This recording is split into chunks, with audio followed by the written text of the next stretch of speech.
অনেকেই কিন্তু কাঁঠাল খাও না, আমিও যেমন খাই না, খুব একটা পছন্দ করি না। তবে কাঁঠালের বীজ কিন্তু অনেকেই ভালোবাসে।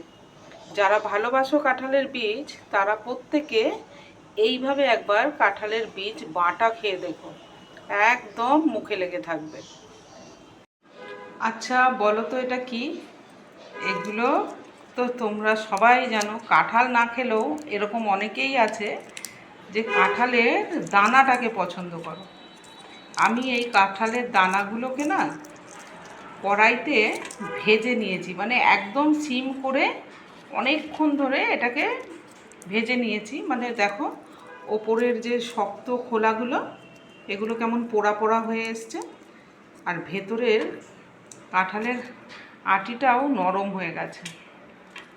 তো এই জন্য আমি এই ওপরের খোলাটাকে ছাড়িয়ে নেব। এবার আমি এটাকে না বাটা বানাবো। ছাড়ানোর সুবিধার জন্য আমি ভাজার পরে এই কাঁঠালের বীজগুলোকে না একটা শিল দিয়ে একটু থেতো করে নিয়েছি, যাতে খুব সহজেই এই শক্ত খোলাগুলো ছাড়িয়ে ফেলতে পারি। এগুলো মিক্সিং জারে নিয়ে নিয়েছি। এবার কিছু কাঁচা লঙ্কা দিলাম আর কয়েক কোয়া রসুন দিয়ে দিলাম। এবার এটাকে সামান্য একটু জল দিয়ে পেস্ট করব। তেলটা গরম করে নিয়েছি, এবার এক মুঠো কাঁচা পেঁয়াজ দিয়ে দিলাম। পেঁয়াজটাকে ভাজা ভাজা করে নিয়েছি। তা প্রথমে তেলে কালো জিরে দিতে ভুলে গেছিলাম বলে পরে একটু কালো জিরেও দিয়ে দিলাম। আর এবার এর মধ্যে দিয়ে দেব আসল জিনিসটা, কাঁঠালের বীজ বাটা।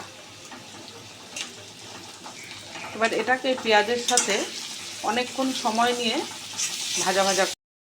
দেখো কাঁঠালের বীজ বাটাটা হয়ে গেছে, তবে কিন্তু আমি অবশ্যই এর মধ্যেখানে নুন হলুদ দিয়েছি, যেটা তোমাদের দেখানো হয়নি।